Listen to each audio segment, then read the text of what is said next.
할렐루야. 새벽 예배 자리에 나오신 모든 분들을 주님의 이름으로 환영하고 축복합니다. 오늘 3월 7일 월요일 말씀을 전할 뉴저지 메이우드에 있는 CNG 교회 권기현 목사입니다. 하나님께서 오늘 우리에게 주신 말씀은 출애굽기 7장 1절부터 6절까지 말씀입니다. 출애굽기 7장 1절부터 6절까지 말씀입니다. 하나님의 말씀입니다.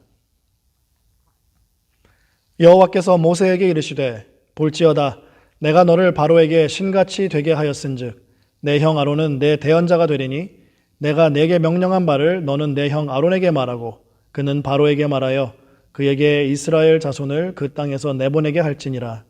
내가 바로의 마음을 완악하게 하고 내 표징과 내 이적을 애굽 땅에서 많이 행할 것이나 바로가 너희의 말을 듣지 아니할 터인즉 내가 내 손을 애굽에 뻗쳐 여러 큰 심판을 내리고 내 군대 내 백성 이스라엘 자손을 그 땅에서 인도하여 낼지라. 내가 내 손을 애굽 위에 펴서 이스라엘 자손을 그 땅에서 인도하여 낼 때에야 애굽 사람이 나를 여호와인 줄 알리라 하시매 모세와 아론이 여호와께서 자기들에게 명령하신 대로 행하였더라. 아멘. 하나님의 말씀입니다. 제 막내 딸이 4살, 5살 정도 되었을 때 이야기입니다. 하루는 제 딸이 저에게 와서 같이 막 놀아달라고 하더라고요. 한가할 때는 잘 놀아달라고 안 하는 것 같은데 꼭 뭔가 해야 되고 바쁠 때 와서 이렇게 놀아달라고 하는지 그날도 이런저런 일로 좀 바빴던 걸로 기억을 합니다. 그런데도 계속 놀아달라고 계속 조르니까 그래서 제가 그래 아빠가 놀아줄게. 우리 뭐하고 놀까? 그랬더니 제 딸이 우리 병원놀이 해 아빠. 그래 우리 병원놀이 하자. 그래서 저는 병원놀이를 하기 위해서 소파에 앉았고요. 딸은 병원놀이 하기 위해서 이제 병원놀이 세트를 막 준비해서 가지고 와서 여기저기 막 세팅을 합니다. 뭐 청진기를 목에 걸고 또 주사를 손에 쥐고 체온계도 손에 딱 들고 이제 세팅을 다 끝낸 다음에 물어봐요. 아빠 어디 아파? 머릿속에는 뭐 할 일도 많고 그리고 또 놀아주고도 싶고 해서 딸에게 그렇게 말했습니다. 아빤 마음이 아파. 그랬더니 딸이 저에게 하는 말이 아빠 그럼 다른 병원에 가봐. 여긴 배 아프고 다리 아픈 곳만 고치는 데라서 아빠는 고칠 수가 없어. 다른 병원에 가봐 그러는 거예요. 너무 황당하더라고요. 제가 의사를 잘못 찾아간 거죠. 배 아프고 다리 아픈 것을 고치는 의사였는데 제가 마음이 아픈 상태에서 제 딸 의사에게 고침 받으려고 왔으니 당연히 고침 받을 수가 없죠. 정말 잘 찾아가야 됩니다. 의사를 잘 찾아가야 돼요. 오늘 여러분들 부활과 구원의 예수님 정말 잘 찾아오셨고요. 이 사순절 기간 동안 주님과 깊은 관계 속으로 들어가시고 특별히 오늘 말씀을 통해서 주님께서 큰 은혜를 여러분들 모두에게 충만하게 베풀어 주시기를 축복합니다. 말씀 출애굽기는 요셉을 모르는 애굽 왕이 이스라엘이 숫자가 정말 두려우리만큼 계속해서 많아지고 또 번성하고 있다는 이유로 이들을 억압하고 학대하는 것으로 시작을 합니다. 요셉을 모르는 왕은 요셉을 통해서 풍년과 흉년을 정말 꿈으로 보여주시고 또 그 어려움을 이겨내게 하셨던 하나님을 몰랐고 또 하나님을 모르기 때문에 당연히 하나님을 두려워하지 않았습니다. 하나님을 모르고 두려워하지도 않았던 이 애굽의 왕은 이스라엘의 계속해서 늘어나는 인구의 숫자를 줄이기 위해서 막 태어난 남자아이를 정말 명령 하나로 말 한마디로 다 죽일 수 있는 정도의 막강한 힘과 절대적인 권력이 있었죠. 이 왕의 뒤를 이은 바로도 마찬가지로 절대적인 권력을 가지고 있었던 사람입니다. 이때 당시 정말 황금기를 누리고 있었죠. 당대 최고의 강대국이었던 애굽의 최고 통치자인 바로에게 부족한 것이 뭐가 있었겠습니까? 그리고 두려운 것이 뭐가 있었겠습니까? 세상이 다 자기의 것이고 자기 자신도 신의 아들이라고 불렀을 정도였는데요. 이런 절대적 권력자의 통치 아래 이스라엘은 어느덧 430년이란 세월 동안 애굽에서 종살이를 하면서 비인간적인 대우를 받았죠. 그리고 억압과 고통 속에서 살고 있었습니다. 이스라엘은 400년이 넘도록 노예로 살아왔음에도 불구하고 그 기간 동안 하나님의 이름을 부르지 않았습니다. 그런데 노동이 점점 고되지고 몸은 괴로워지고 하니까 이들이 하나님을 부르기 시작했습니다. 우리 인간은 좀 이런 죄성이 있는 것 같아요. 사는 것이, 삶이 좀 괜찮으면 이 노예의 신분으로 있어도 괜찮아 하는 성향이 있습니다. 죄의 노예, 세상의 노예로 사는 것에 익숙해지면 괜찮아 해요.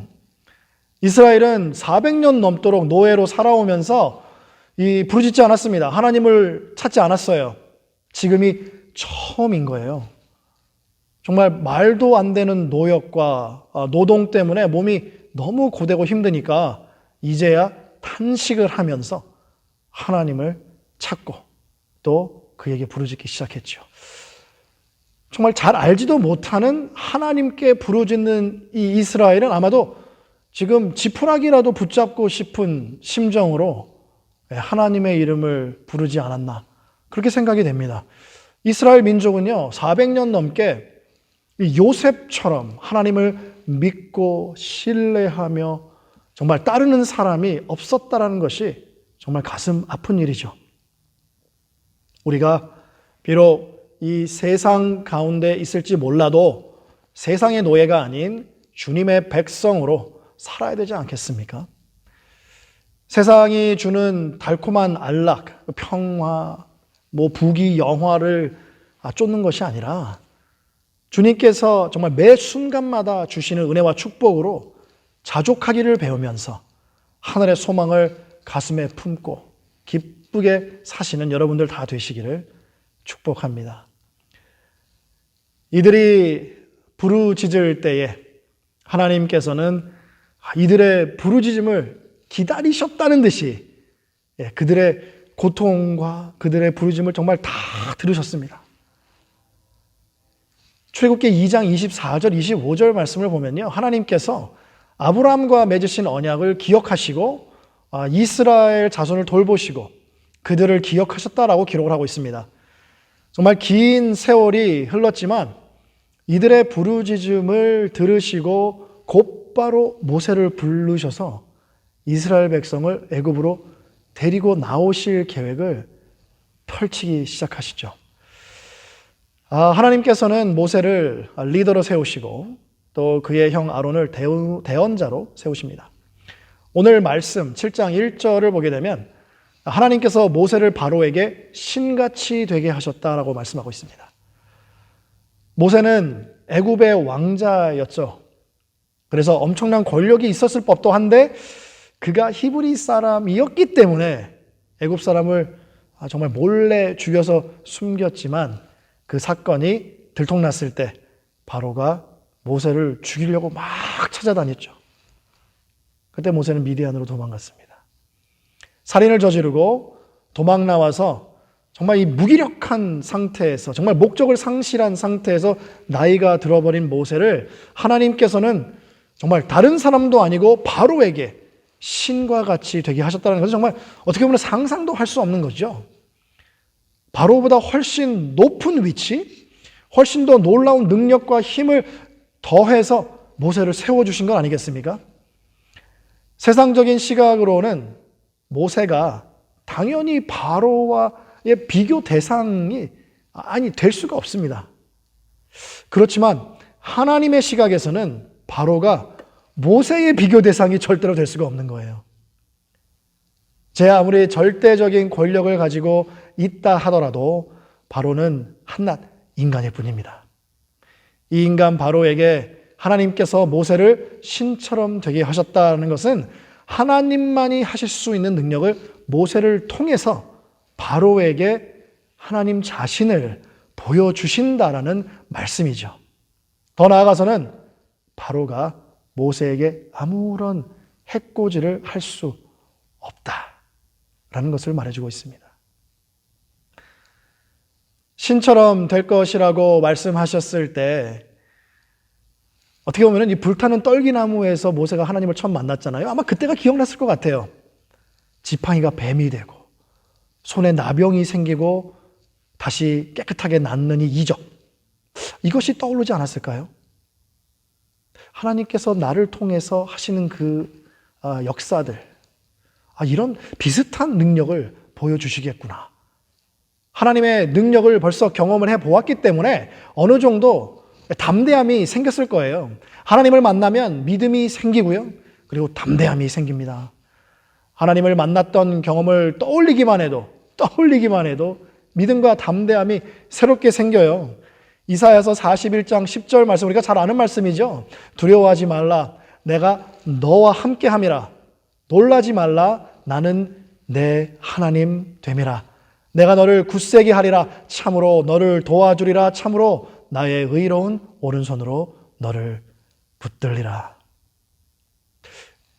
말씀을 기억하고 떠올리면 마음이 평안해집니다. 왜 그럴까요? 하나님께서 약속해 주셨기 때문에 그래요. 그리고 하나님께서는 반드시 약속을 지키시는 분이시기 때문에 설사 범죄를 저질러서 세상의 부귀영화를 다 뒤로 하고 도망 나와서 자기 양도 아닌 자기 장인 어른의 양을 치는 한낱 보잘것없는 인간이었던 모세가 하나님의 말씀에 즉각적으로 순종하고 담대하게 사용되고 있었던 것은 다 말씀과 경험 그리고 믿음에서 오는 것입니다. 삶이 고되고 힘들 때 말씀을 붙잡으시기를 바랍니다. 그리고 주님 앞에 나아가서 기도하시기를 바랍니다. 그러면 주님께서 이전에 만져주시고 회복시켜주시고 어려움에서 건져내 주셨던 그런 일들이 아마 기억날 겁니다. 그리고 기억나게 해 주실 것입니다. 이는 주님께서 역사할 것이라는 믿음과 담대함을 주는 거예요. 전에 어려움에서 건져내 주셨지. 전에 질병과 고통에서 나를 해방시켜 주셨지. 전에 슬픔과 좌절에 빠졌던 나를 건져주시고 회복시켜 주셨지. 이러한 것들이 기억이 나고 그래서 주님께서 이번에도 그리고 다음에도 건져내 주시고 치유해 주시고 회복시켜 주실 것을 믿습니다 하면서 담대하게 그리고 어떠한 형편에서도 그리스도 안에서만 누릴 수 있는 기쁨으로 이겨낼 수 있을 것입니다. 사랑하는 성도 여러분, 오늘도 그렇게 승리하실 줄 믿습니다. 하나님께서는 모세와 아론을 한 팀으로 만들어 주셔서 이젠 이스라엘을 인도해 내기만 하면 됩니다. 그런데 어떻게 보면은 하나님께서 역사하시고 우리를 인도하시고 비전을 주시고 계획을 보여주셔도 늘 장애물이 있는 것 같아요. 오늘 말씀에도 장애물이 있습니다. 하나님께서 바로가 이들의 말을, 모세와 아론의 말을 듣지 않을 거라고 말씀을 하세요. 사실 당연히 듣지 않겠죠. 바로는 하나님을 모르고 또 모르기 때문에 두려워하지 않아요. 모세가 아론을 통해서 하나님께서 이스라엘을 보내라고 하셨다라고 아무리 말해봤자, 아무리 소리 질러봤자 바로는 이들의 말을 들을 이유가 전혀 없습니다. 이러한 바로의 자세와 마음가짐을 완악하다고 말씀은 표현하고 있는데 이는 납덩이와 같이 무겁고 둔하다라는 뜻입니다. 마음이 이렇게 납덩이처럼 무겁고 둔한데 어떻게 모세와 아론이 전하는 하나님의 말씀을 알아듣고 또 그 말씀을 받아들일 수가 있겠습니까? 그래서 하나님께서는 자기 자신과 자신의 능력을 바로가 알 수 있도록 모세와 아론을 통해서 많은 표징과 이적을 행하시고 또 심판하신 다음에 이스라엘을 애굽에서 인도해 내시겠다고 말씀하고 계시죠. 오늘 말씀에서 우리는 두 부류의 사람을 볼 수가 있습니다. 하나는 모세나 아론처럼 하나님의 말씀을 듣고 행하는 사람들이죠. 이들은 애굽과 바로의 통치하에 있는 사람들입니다. 아직도 노예 신분이고요. 아무런 힘과 능력도 없고 또 행사할 수도 없는 그런 사람들입니다. 특히 모세는 애굽인을 죽이고 도망한 도망자의 신세잖아요. 그래서 바로 앞에 나아가서 그를 만난다는 것 자체가 어떻게 보면 목숨을 거는 두려운 일이었을 겁니다. 그럼에도 불구하고 하나님께서 자기들을 바로에게 신과 같은 존재로 삼아주시고 하나님의 말씀을 대언하는 사람으로 세워주신 것에 대한 믿음을 가지고 담대하게 오늘 6절 말씀에 보면은 그의 말대로 행하였다. 그렇게 했습니다. 이는 4절에서 하나님이 이스라엘을 내 군대라고 부르신 것에 대해 정말 걸맞는 모습이 아닐 수 없습니다. 하나님의 말씀에 순종하고 충성한다는 것은 하나님의 군대의 모습인 거예요. 하나님의 군대. 배우고 훈련한 것을 실전에서 담대하게 두려움 없이 충성하고 순종하는 군대. 대장이신 예수님을 100% 신뢰하고 인도해 주시는 대로 담대하게 전진하는 것입니다. 아직도 변함없이 힘들고 고된 상황의 연속이지만 믿음으로 순종의 걸음을 내디딜 때마다 하나님의 표징과 이적을 경험하게 될 줄 믿습니다. 그리고 그만큼 믿음과 담대함은 더해지고 더 견고해질 것입니다. 모세와 아론은 훗날 10가지 재앙과 또 홍해를 가르는 일 등 정말 이해하기도 어렵고 말도 안 되는 상황에 처하고 또 그런 일들을 하나님께서 또 명령하신단 말이에요. 그런데 믿음으로 담대하게 행동에 옮기죠.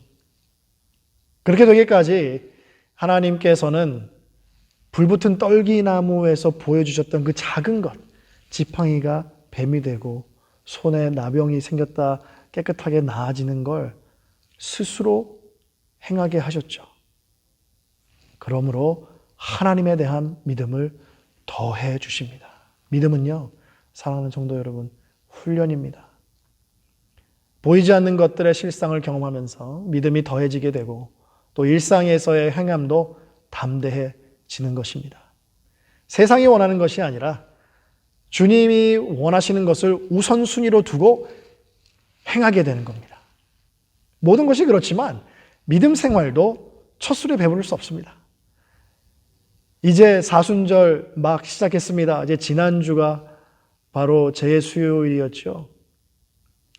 매일매일 새벽을 깨우고 주님의 말씀으로 이 사순절 기간 동안 채워지시기를 축복하고 또 이 사순절 기간 이후에도 계속해서 새벽을 깨우며 말씀으로 들어가시고 기도로 온전히 주님 의지하며 담대하게 세상으로 나아가시는 여러분들 다 되시길 축복합니다.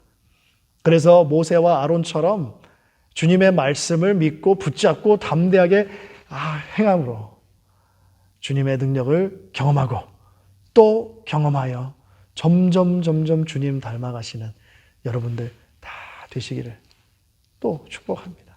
첫 번째 부류는 모세와 같은 사람이고 둘째는 바로와 같은 사람입니다.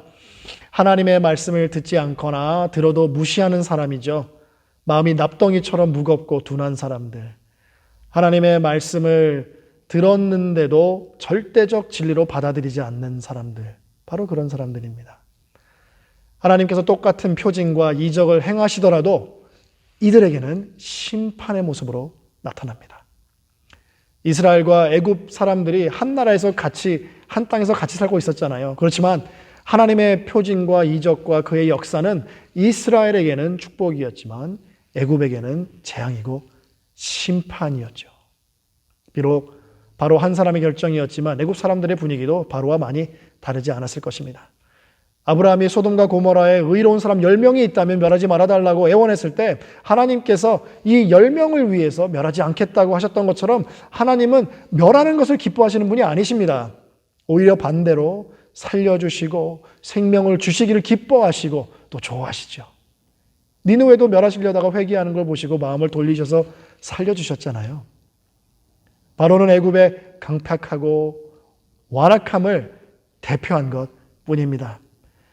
사랑하는 성도 여러분, 하나님께서는 우리가 하나님의 말씀을 듣고 그 말씀을 믿고 그 말씀을 의지하여서 하루하루 담대하게 살면서 부활의 승리를 맛보며 체험하기를 원하십니다.